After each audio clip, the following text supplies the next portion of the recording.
नमस्कार मित्रों, उनकी कलम मेरी आवाज में आप सभी का स्वागत है।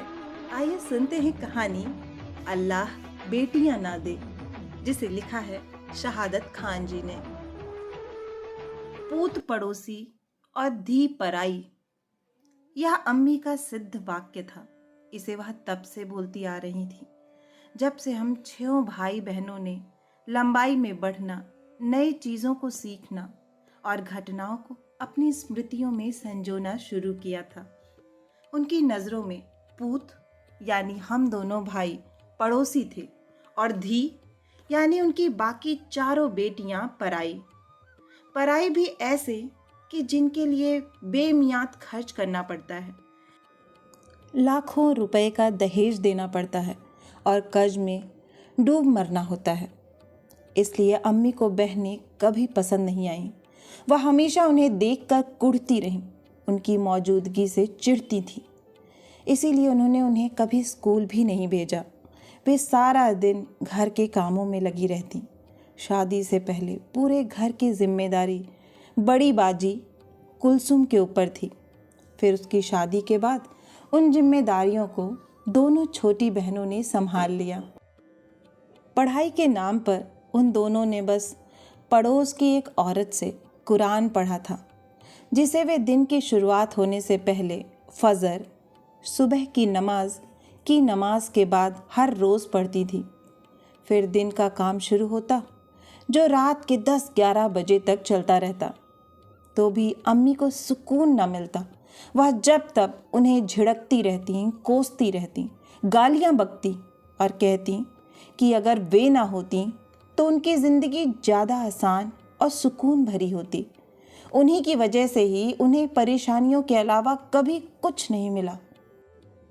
उनकी इस तरह की बुदबुदाहट पर अब्बू जी कभी कभी उन्हें झिड़कते हुए कहते, तुम उन्हें इस तरह क्यों कोसती रहती हो? वे हमारे अपने बच्चे हैं, किसी जानवर के नहीं। कोई अपना नहीं होता है, सब मतलबी हैं। अम्मी हाथ नचाते हुए कहती, एक बार इनकी शादी हो जाने दो, फिर देखना कोई तुम्हारे पास आकर भी नहीं फटकेगा।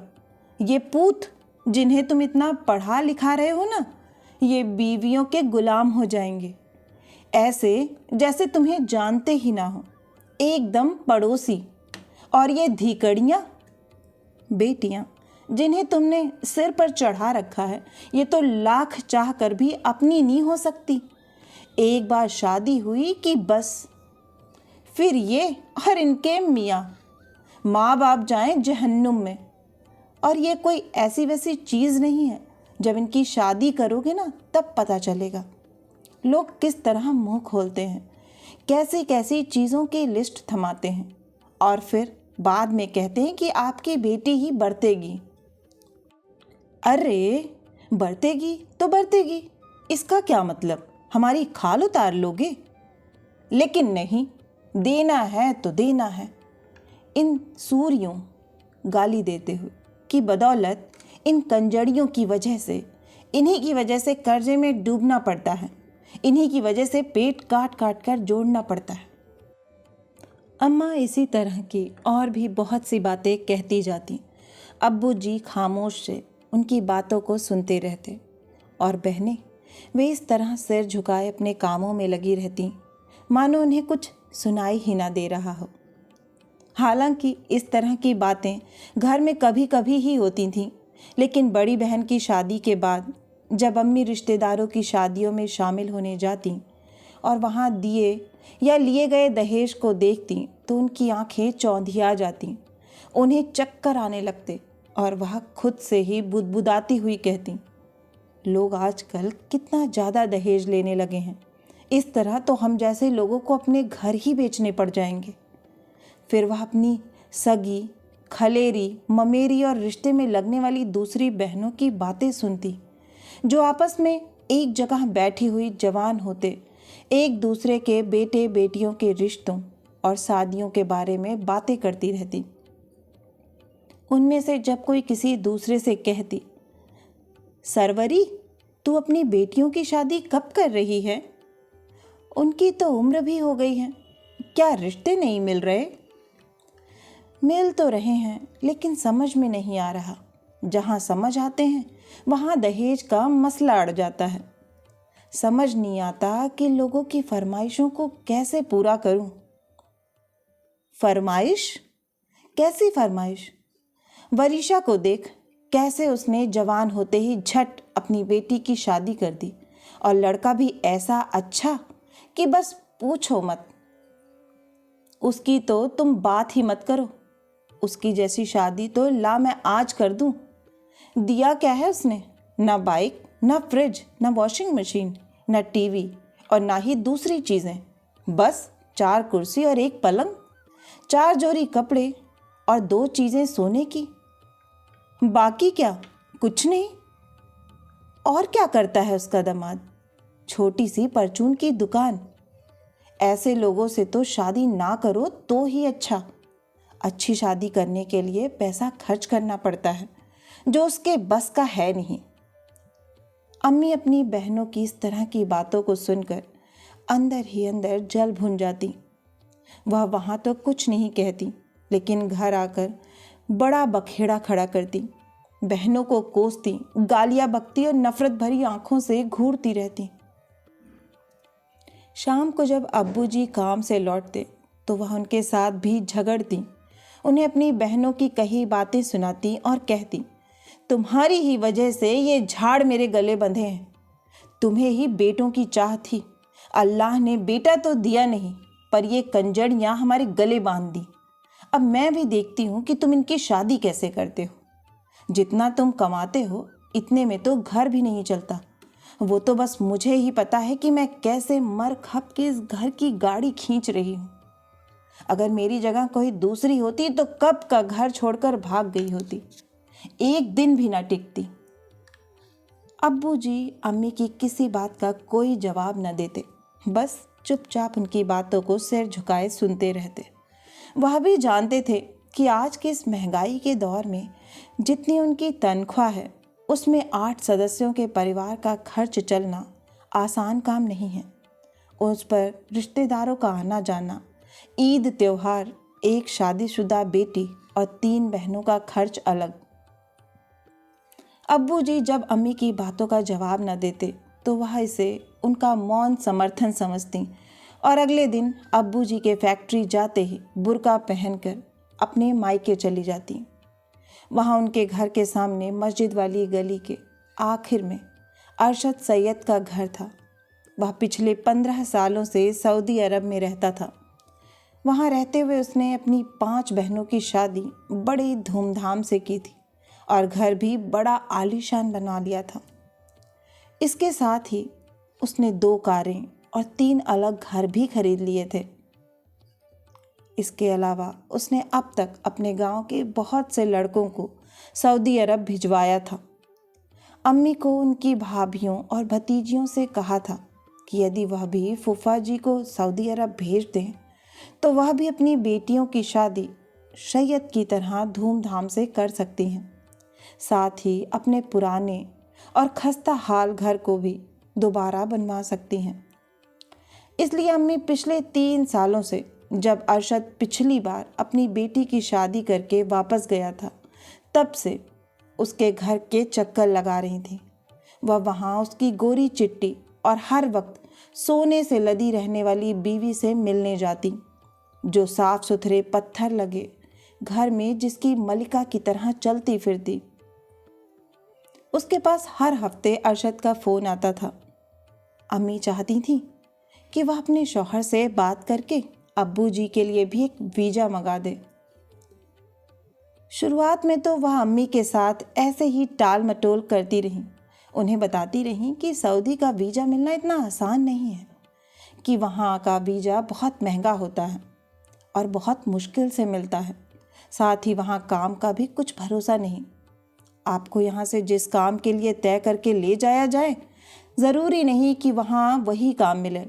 हो सकता है कि रेगिस्तान में ऊँट चराने पड़े, किसी होटल में साफ सफाई करनी पड़े, या फिर अस्पतालों में पोछा लगाने पड़ जाए। पर यह सबके साथ नहीं होता। अगर किस्मत अच्छी हो तो काम भी अच्छा मिल जाता है, साथ में रहन सहन और खाना भी मुफ्त। लेकिन चाहे जो हो, वहाँ छोटे छोटे कामों का भी बहुत पैसा मिलता है, वह भी इतना कि बाप कमाए और बेटों को ज़रूरत ना पड़े कमाने की। वहाँ से आकर अम्मी जी अब्बू जी को सऊदी अरब जाकर काम करने और ज़्यादा तनख्वाह के बारे में बताती तो अब्बू जी उन्हें झिड़क देते, अरे हाँ, दिमाग खराब हो रहा है तेरा। कौन अपने घर और बच्चों को छोड़कर इतनी दूर जाकर पड़ेगा। जैसे भी हैं यही अच्छे हैं, अपने घर से बेहतर कुछ नहीं होता, चाहे वहाँ रहने के लिए सोने के महल ही क्यों। वैसे यहाँ भी झोपड़ी में ही पड़े हैं। अम्मी मुंह फुलाकर गुस्सा होते हुए कहती, वहाँ जाओगे तो कुछ पैसे जुड़ जाएंगे, ढंग से इनके हाथ पीले हो जाएंगे, ये घर भी बन जाएगा, कल को बेटे पढ़ लिख जाएंगे तो इनकी नौकरी के लिए भी तो कुछ देना लेना पड़ेगा या नहीं। जितना आप यहाँ कमाते हैं उससे ज़्यादा तो खर्च हो जाता है, एक पैसा भी नहीं जुड़ता। जुड़ने की छोड़ो, अब तक कुलसुम की शादी के लिए कर्ज की किस्त तक नहीं गई। मुझे तो रातों को भी नींद नहीं आती, सारी सारी रात सिर में पुट पुट होती रहती है। तुम वहाँ चले जाओगे तो हालात कुछ अच्छे हो जाएंगे।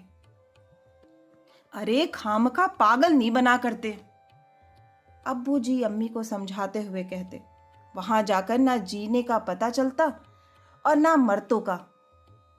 यहाँ जैसे भी हैं अपने बच्चे में तो हैं, दिन गुजरने के बाद शाम को घर आते हैं, फिर यहाँ सब चीज़ें अपने सामने हैं। रही बात कर्ज की तो वह भी उतर जाएगा और अल्लाह ने चाहा तो इनके हाथ भी पीले हो जाएंगे। थोड़ा सब्र कर अल्लाह की बंदी, तुझे तो हर बात में हड़बड़ी मची रहती है। बस जिस काम को एक बार सोच लिया, चाहे वह अच्छा हो या बुरा, उसे करना ही है। जरा सोच तो सही, अगर मैं वहाँ एक बार चला गया तो फिर 2-4 साल से पहले नहीं आ सकूँगा। लेकिन अम्मी अब्बू जी की एक ना सुनती।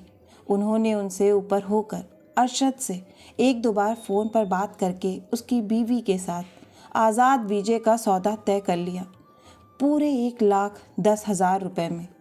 आज़ाद वीज़ा का फ़ायदा ये है कि वहाँ आपको मर्ज़ी के मुताबिक काम करने की आज़ादी होती है। इसके साथ ही उन्होंने धीरे धीरे अपनी छोटी छोटी बचतों में से उसे रुपए देने भी शुरू कर दिए और तय वादे के मुताबिक आधी रकम दे दी थी। आधी वीज़ा लगने और डॉक्टर होने के बाद दी जानी थी। अरशद उस बार जब लौटा तो वादे के मुताबिक अब्बू जी के लिए वीज़ा लेकर आया था और अम्मी ने भी शादी में अपनी माँ से मिले जेवर बेचकर उसे आधी रकम अदा कर दी थी। अब्बू जी सऊदी चले गए और हम दोनों भाई, तीनों बहनें और अम्मी अकेले रह गए। सऊदी अरब में अब्बू जी के शुरुआत दिन बहुत बुरे गुजरे। वहाँ जाते ही उनके कफिल इंचार्ज ने उनका पासपोर्ट और बाकी कागजात अपने पास रख लिए और उन्हें काम करने के लिए दूसरे शहर में भेज दिया। वह वहाँ अपनी मर्ज़ी से काम तो कर सकते थे, लेकिन बिना किसी दस्तावेज़ के इस तरह काम करना गैर कानूनी था, जो खतरे से खाली नहीं था। उन्होंने वहाँ जाने के बाद 3 महीने तक घर कोई पैसा नहीं भेजा। इधर बिना किसी आय के घर चलाना अम्मी के लिए बड़ा दुश्वार साबित हो रहा था। ऊपर से आए दिन कर्ज वालों का तकादा। पिछले साल खरीदा अनाज भी खत्म हो गया था। नई फसल खेतों से कटकर बाज़ारों में आ चुकी थी। भूख से बचने और साल भर खाने के लिए अनाज खरीदना ज़रूरी था, नहीं तो भूखों मरने की नौबत आ जाती। ऐसे वक्त में अम्मी ने अपना दिमाग दौड़ाया और अपने चचेरे भाई से 5,000 रुपये उधार मांग लिए। उनमें से उन्होंने 3,000 का अनाज खरीदा और बचे रुपए कर्ज के सूद में दे दिए। 4 महीने बाद अब्बू जी ने पहला खत भेजा, साथ में कुछ रुपए भी। इस दरमियान हमें उनके बारे में कोई खबर नहीं मिली। चिट्ठी में उन्होंने शुरुआत में हमें, मोहल्ले वालों को और बाकी तमाम रिश्तेदारों को मैं नाम के सलाम लिखा था और फिर बाद में अपने वहाँ के शुरुआती दिनों की मुसीबतों, जिनमें बिना कागजात के काम करने के जुर्म में 15 दिन जेल में बिताना भी शामिल था, के बारे में लिखा था। उसके बाद उन्होंने कहा था कि अब खतरे वाली कोई बात नहीं है। अब वह एक मेडिकल फैक्ट्री में काम करते हैं और मज़े में हैं। चिट्ठी के आखिर में उन्होंने अम्मी के लिए बहुत अच्छे शेर लिखे थे और उनको याद करने के बारे में भी लिखा था। शेरों को सुनकर अम्मी खामोश और उदास हो गई थी, लेकिन वह रोई नहीं थी। इसके बाद अब्बू जी हर महीने लगातार रुपए भेजने लगे, पर अम्मी उनमें से एक भी खर्च नहीं करती। जितने आते सभी को वहीं से वहीं बैंक में जमा कर देती। घर चलाने के लिए उन्होंने कई तरीके ईजाद कर लिए थे। साथ ही एक नया काम भी शुरू कर दिया था। सबसे पहले तो उन्होंने रिश्तेदारियों और उनमें होने वाली शादियों में आना जाना बिल्कुल बंद कर दिया, जो खर्चे बढ़ने की एक बड़ी वजह थी। इससे रिश्तेदारों ने भी हमारे यहाँ आना कम कर दिया। दूसरा, उन्होंने हम सब भाई बहनों के साल में एक बार यानी ईद को छोड़कर बाकी सभी अवसरों पर नए कपड़े बनवाने बंद कर दिए। रसोई से गैस हटा दी और सारा खाना चूल्हे पर पकने लगा। 400 रुपये के गैस सिलेंडर को वह 600 रुपये में बेच देती। चूल्हे के ईंधन के लिए वह शहर में बढ़ती आबादी की रिहाइश की ज़रूरत को पूरा करने के लिए फसल कटाई के बाद जब आम, अमरूद, नीम, शीशम के बागों को काटा जाता तो मोहल्ले की दूसरी औरतों की तरह वह भी हम सब भाई बहनों को लेकर वहां पहुंच जाती और वहां से हमें पेड़ों के झंगाओं की लकड़ियां बांध बांध कर उठवाती। जंगल की कटाई साल में सिर्फ हफ्ता या 10 दिन ही होती थी। उनमें से भी अम्मी मोटी मोटी लकड़ियां छांट कर अलग कर लेती और बाद में उन्हें किसी टाल पर बेच देती। इसके साथ ही उन्होंने शहर से बाहर फैक्ट्री में काम करने वाले मजदूरों के लिए टिफ़िन बनाकर भेजने का काम भी शुरू कर दिया। 30 रुपये प्रति टिफ़िन। शुरू में वह 10 टिफ़िन भेजती थीं, बाद में जिनकी संख्या बढ़ते बढ़ते 50 तक चली गई थी। हालांकि घर के बाकी कामों के साथ हर रोज़ 50 टिफ़िन खाना बनाना और पैक करके भेजना एक थका देने वाला काम था, तो भी अम्मी ने कभी रसोई में कदम नहीं रखा। दोनों बहनें ही सारा दिन रसोई में घुसी रहती। जब वह काम खत्म होता तो फिर घर के दूसरे कामों मसलन कपड़े धोने, झाड़ू पोछा करना, घर वालों के लिए खाना पकाना, कपड़ों पर इस्त्री करना और ना जाने क्या क्या। इस पर भी यदि कोई काम आगे पीछे हो जाता या फिर सब्जी में नमक तेज या मिर्च ज़्यादा हो जाती या कोई काम समय पर ना होता तो अम्मी उन्हें मरने मारने के लिए चढ़ जाती। गुस्से से पागल कोसती, काटती और गालियां बकती हुई कहती, सूर्यो तुम पैदा होते ही क्यों न मर गई? क्या मेरा ही घर मिला था तुम्हें पैदा होने के लिए? पता नहीं किस मनहूस का मुंह देख लिया था जब तुम पैदा हुई। इससे तो बेहतर था तुम होती ही ना। तुम्हारी वजह से तुम्हारा बाप वहां इतनी दूर पड़ा है। काम करती हूँ, जंगलों में फिरती हूँ, लोगों के लिए खाना पकाती हूँ और तुम्हारे से एक काम भी ढंग से नहीं होता। इससे तो बेहतर था कि तुम होते ही मर जाती। अम्मी उन्हें बद्दुआएं देती जाती और बहनें सिर झुकाए सुनती रहती और काम करती जाती। वे यहीं नहीं रुकती। जब कहीं मोहल्ले की औरतें उनके पास आ बैठती और वे उनके नंगे कान, नाक और चूड़ियों से खाली हाथ देखती तो हैरत जताते हुए पूछती, हाय फरीसा, ये क्या? न नाक में कुछ, न कानों में, हाथ भी तेरे बिल्कुल खाली। ऐसी क्या वारी गरीबी? वैसे भी तेरा तो शौहर सऊदी गया हुआ है, फिर भी इतनी कंजूसी। कम से कम हाथ में 2 चूड़ी तो डाल ही सकती है। अम्मी अफसोस करती हुई कहती, बस क्या बताऊं, ना तो या गरीबी और ना कंजूसी, या तो धियों की मार है। जिसके घर धी है वह अमीर भी गरीब और खर्च करने वाला भी कंजूस। और हमारे 1-2 तो है नहीं, पूरी 4 हैं। एक की कर दी, अब 2 की बारी है। उनसे निपटेंगे, फिर चौथी की बारी आ जाएगी। मेरी तो सारी जिंदगी इनके चक्कर में ही बीत जाएगी। अल्लाह बेटियां ना दें तो ही अच्छा। इनसे सिवा दुख और बोझ के कुछ नहीं मिला। घर इसी तरह चलता रहा जब तक कि अब्बू जी नहीं लौट आए, पूरे 3 सालों तक। और फिर वह लौट आए, हंसी खुशी, तंदुरुस्त और खूबसूरत। अब्बू जी के आते ही अम्मी ने सबसे पहला काम जो किया वह यह था कि उन्होंने उनके पीछे जितने भी बाहरी काम करने शुरू किए थे सब बंद कर दिए। फिर नए सिरे से घर को दोबारा बनाया गया। उसके बाद बहनों की शादी की गई, वो भी बड़ी धूमधाम से। दहेज भी इतना दिया गया कि शायद ही उससे पहले अम्मी की रिश्तेदारी में किसी ने दिया हो। सब कुछ दिया, फ्रिज, वॉशिंग मशीन, पैरों वाली सिलाई machine, double bed, sofa set, 3 अलमारी, 6 संदूक, अनाज रखने की टंकी, इन्वर्टर, बैटरा, दूल्हे की पसंद की बाइक, 12-12 तौला सोना, आधी आधी किलो चांदी और साथ ही 1-1 लाख रुपए नगद। दामाद भी दोनों बहुत अच्छे मिले, पहले वाले से भी सुंदर और खूबसूरत। जिसने भी देखे हर किसी ने तारीफ की। महीने भर तक घर में शादी जैसा माहौल रहा। उस दौरान घर के कामों के लिए अम्मी ने अपनी भतीजी को बुलवा लिया था। उसके जाने के बाद छोटी बहन ने घर संभाल लिया। बीच बीच में दोनों बहनें भी बारी बारी से आती जाती रहीं और घर पहली की तरह ही चलता रहा। रमज़ान से पहले ईद के लिए जब कुलसुम अपने घर की साफ सफाई कर रही थी तो उन्हें बिजली ने करंट मार लिया। वह भी इतना भयंकर कि उनकी जीभ कट गई और वह बिस्तर पर पड़ गईं। उन्होंने फ़ोन पर अम्मी से खुशमात की कि वह छोटी बहन को उनके पास घर के कामों के लिए भेज दें ताकि घर में जो काम फैला हुआ उसे समेटा जा सके। ईद के बाद वह उसे वापस भेज देंगी। उन दिनों दोनों बड़ी बहनें अपने ससुराल से आई हुई थी, इसलिए अम्मी ने छोटी बहन को बड़ी बाजी के घर भेज दिया।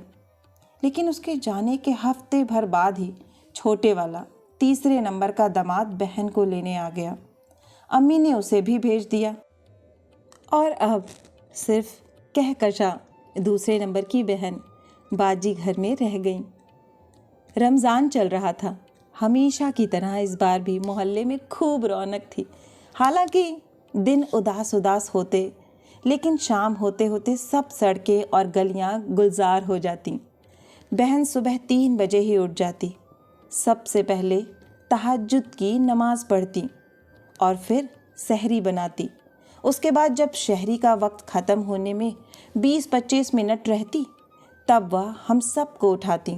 हम उठते, शहरी खाते, नमाज पढ़ने जाते और फिर आकर सो जाते, जबकि बहन अकेली घर की साफ़ सफाई में लग जाती या कुरान पढ़ने बैठ जाती। आधा रमज़ान बीत गया और तभी भाई साहब बहनोई उसे लेने आ गए।